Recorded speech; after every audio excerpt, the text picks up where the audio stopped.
กบกระโดดจากรองเท้าแตะโดดขั้นเทพ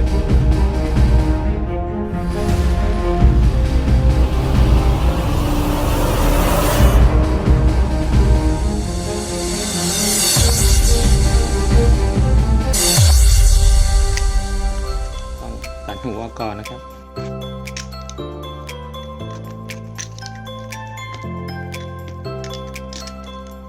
ทำขนาด 4.5 นะครับ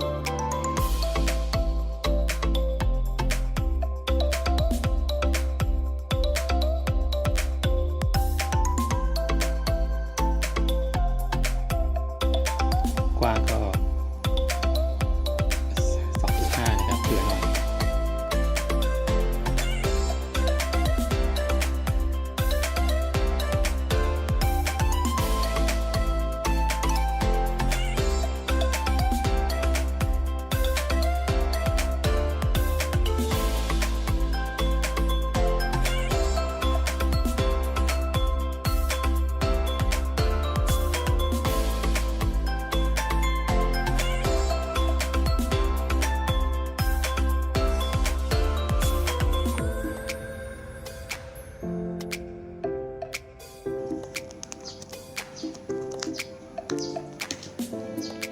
ถ้าใช้ชิ้นเดียวมันจะบางเกินไปนะครับ จะต้องเอา2 ชิ้นมาประกบกันนะฮะ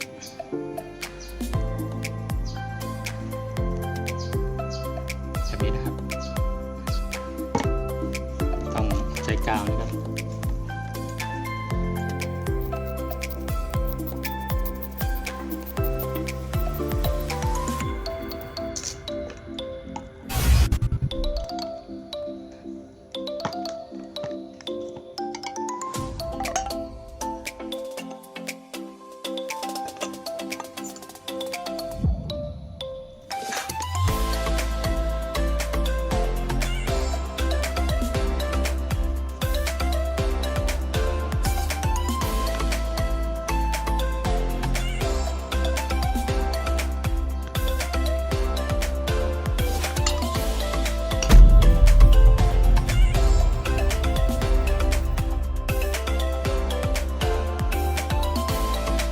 กาวเสร็จดีแล้วนะครับก็จะประกบกันนะครับ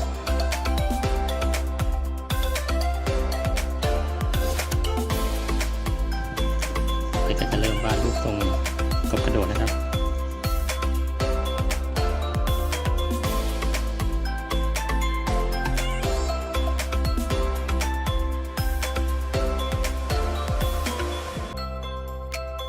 คัตเตอร์ตัดเลยนะครับ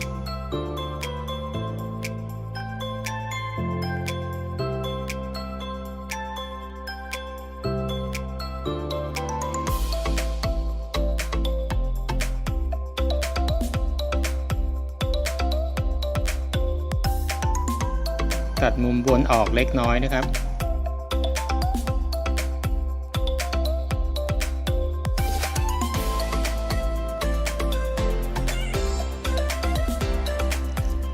ก็จะวาดส่วนปากครับ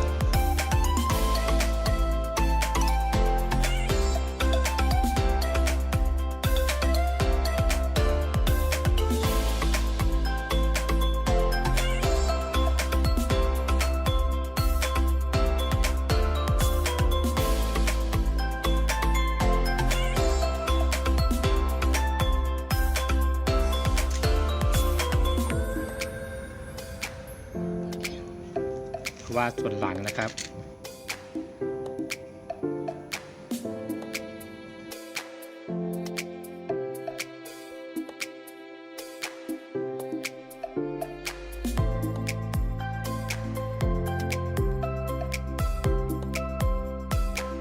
จะทำให้มันเล็กลงอีกนิดนึงนะครับ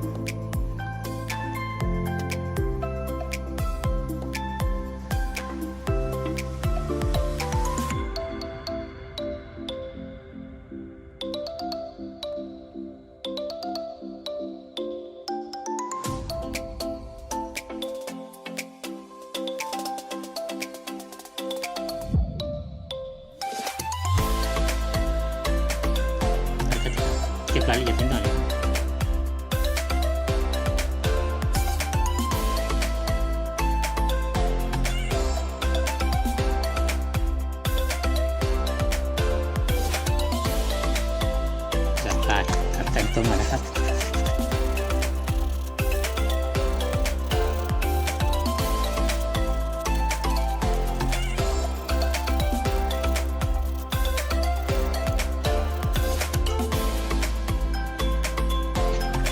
จะตัดท้ายเอาสักหน่อยนะครับ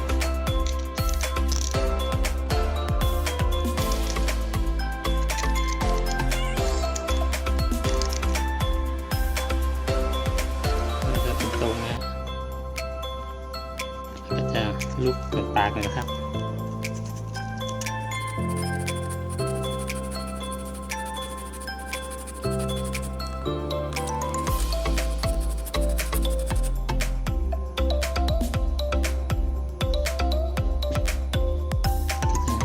ลุกตรงท้ายหน่อยนะครับ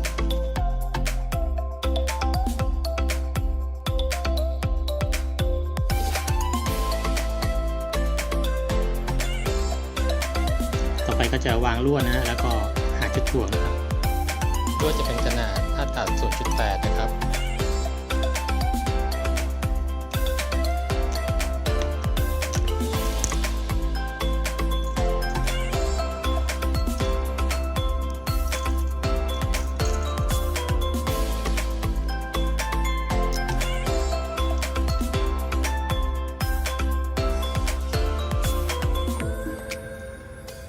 ประมาณนี้นะ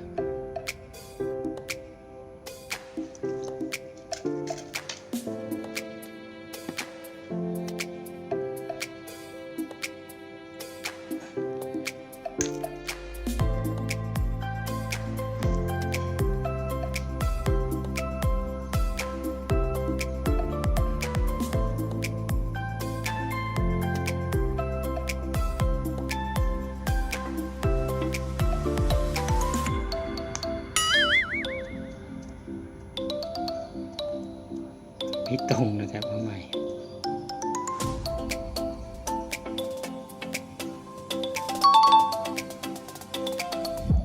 โอเคตรงไปแล้วครับก็แล้วก็เป็น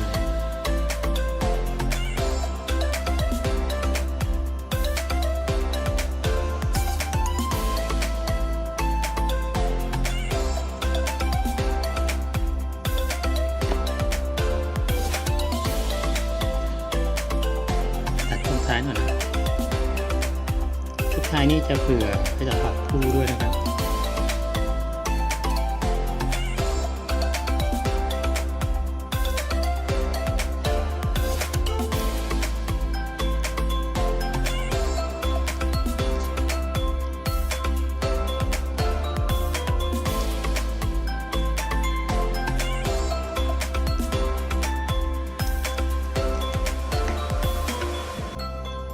ยาวไปตัดหน่อย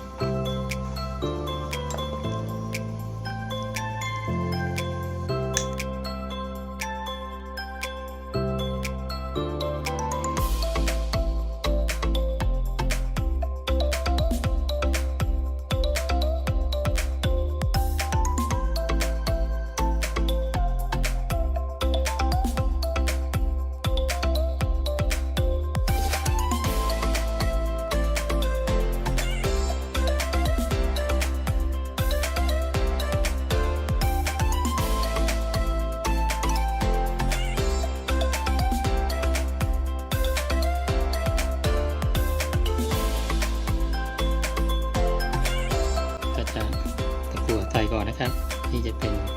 ยี่ห้อดังนะบอกยี่ห้อไม่ได้นะครับเพราะไม่มีการสปอนเซอร์นะครับเดี๋ยวจะมาหาจุดถ่วงกันนะครับจุดถ่วงจะวัดจากปากถึงหางนะครับตรงนี้จะอยู่3 เซนแล้วก็จะเป็น 1.5 นะครับครึ่งหนึ่งตรงนี้นะครับต้องขีดเส้นกลางด้วยนะเดี๋ยวมาเลือกตะกั่วกันครับตะกั่วจะเป็นตะกั่วลักษณะนี้นะครับจะมีเบอร์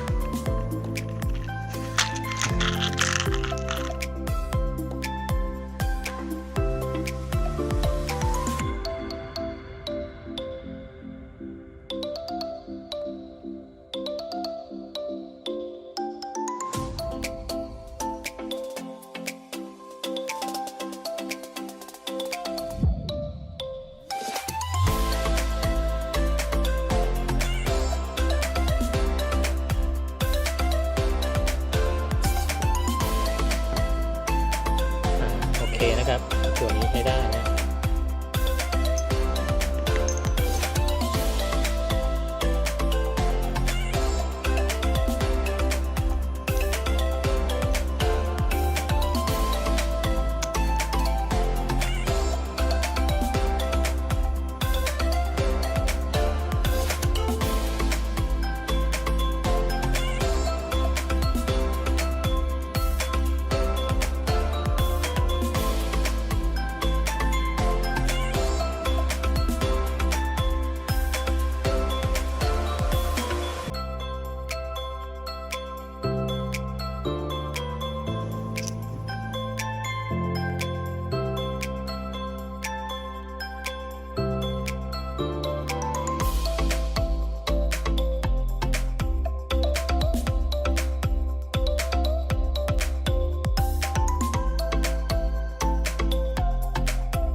ก็จะมาทำการกันสวัสดกันนะครับแล้วก็ผูกคู่นะอาจจะใช้สายบีดนะครับก็จะวัดระยะนี่นะครับ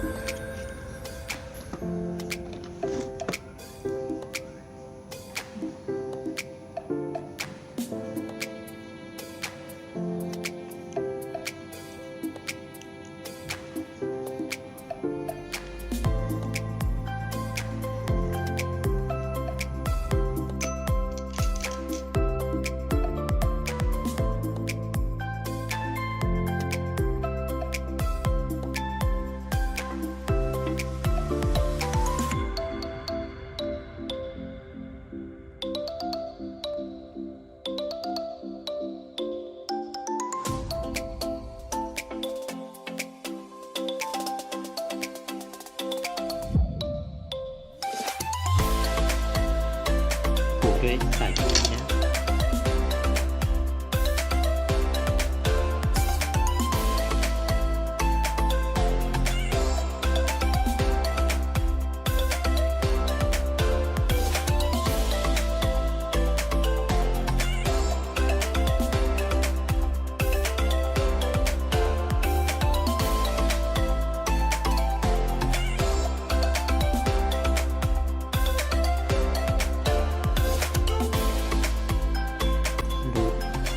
ให้มันเข้าไปชิดกันเลยนะครับกระดึงใหม่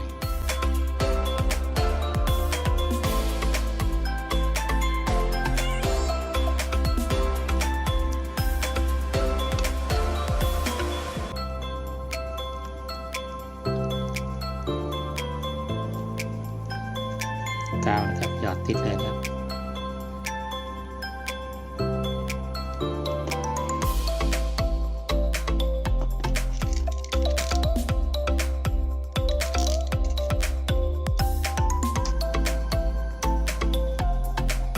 มาดันหางหน่อย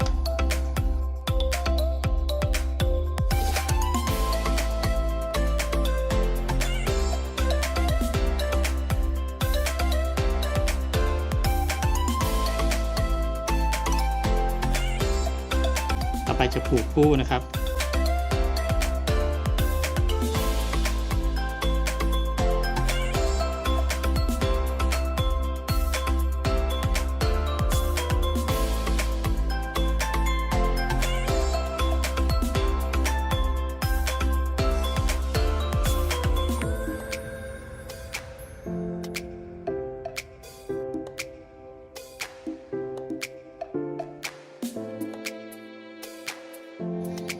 ตรงนี้ประมาณเซนหนึ่งนะครับ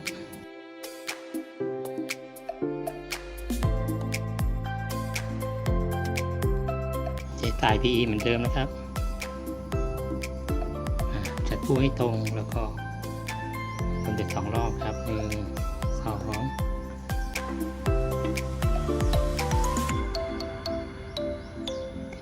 2 รอบเหมือนกันนะครับ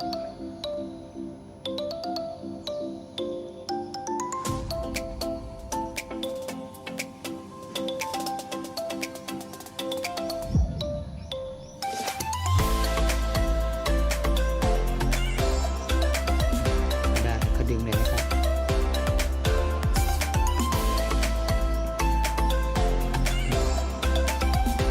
อันนี้จะดึงคู่นะครับขึ้นมาด้านนี้นะครับด้านนี้แล้วก็ใช้ตะขอดันที่สุดเลย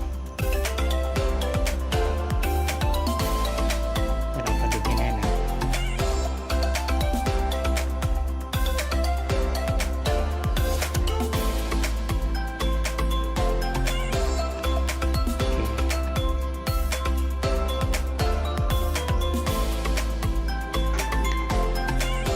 เสร็จแล้วก็มัดปิดเลยนะครับ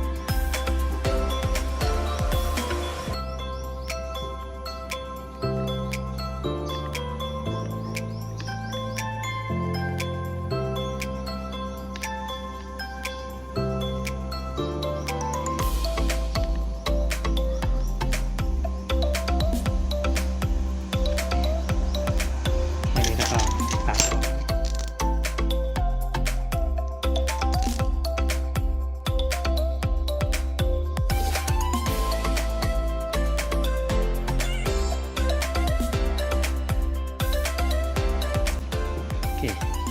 ให้เรียบร้อยนะครับเป็นกบกระโดดแล้วนะครับเดี๋ยวลองมาชั่งน้ำหนักกันดูหน่อยนะครับ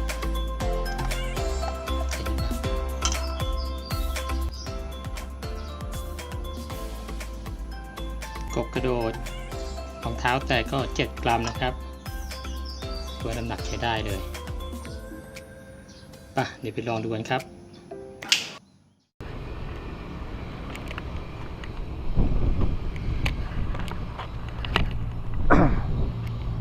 ลองคลองนี้ดูนะครับ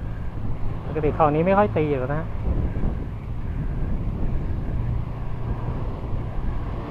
ลองดูมีตัวเปล่า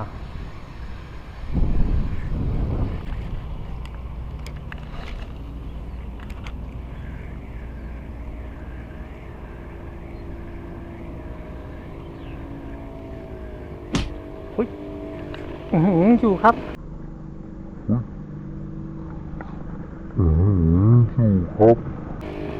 ครับอยู่ครับแตกหนึ่งสวยพี่สวยครับโอ้โหดมากเลยนะครับเรียบร้อยนะครับสำหรับกบกระโดดนะครับสำหรับกบกระโดดรองเท้าแตะเรานะโอเคก็จะปล่อยนะครับ